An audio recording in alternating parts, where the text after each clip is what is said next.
As a man thinketh. Thought and character.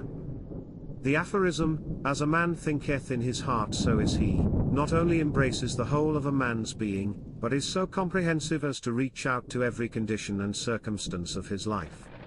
A man is literally what he thinks, his character being the complete sum of all his thoughts.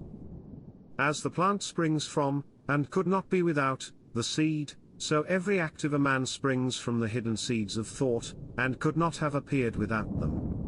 This applies equally to those acts called spontaneous and unpremeditated as to those, which are deliberately executed.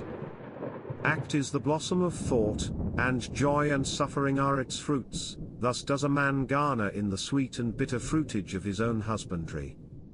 Thought in the mind hath made us, what we are by thought was wrought and built.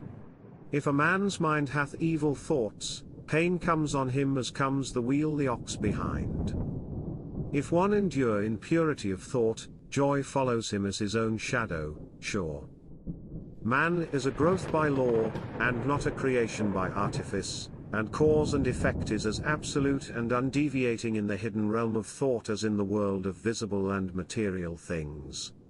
A noble and godlike character is not a thing of favor or chance, but is the natural result of continued effort in right thinking, the effect of long-cherished association with godlike thoughts. An ignoble and bestial character, by the same process, is the result of the continued harboring of groveling thoughts.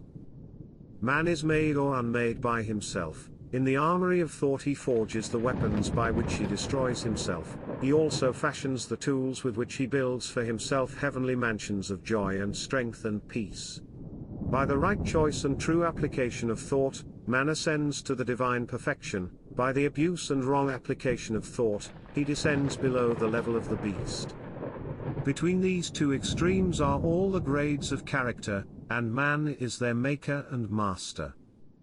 Of all the beautiful truths pertaining to the soul which have been restored and brought to light in this age, none is more gladdening or fruitful of divine promise and confidence than this, that man is the master of thought, the moulder of character, and the maker and shaper of condition, environment, and destiny.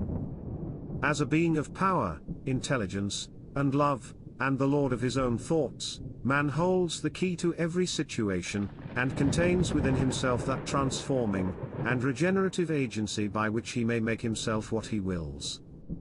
Man is always the master, even in his weaker and most abandoned state, but in his weakness and degradation he is the foolish master who misgoverns his household.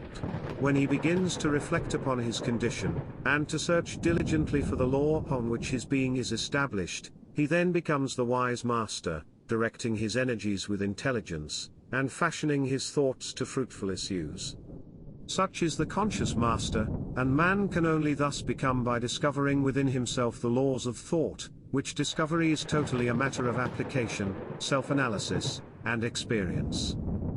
Only by much searching and mining, are gold and diamonds obtained, and man can find every truth connected with his being, if he will dig deep into the mine of his soul, and that he is the maker of his character, the moulder of his life, and the builder of his destiny, he may unerringly prove, if he will watch, control, and alter his thoughts, tracing their effects upon himself, upon others, and upon his life and circumstances, linking cause and effect by patient practice and investigation, and utilizing his every experience, even to the most trivial, everyday occurrence, as a means of obtaining that knowledge of himself which is understanding, wisdom, power.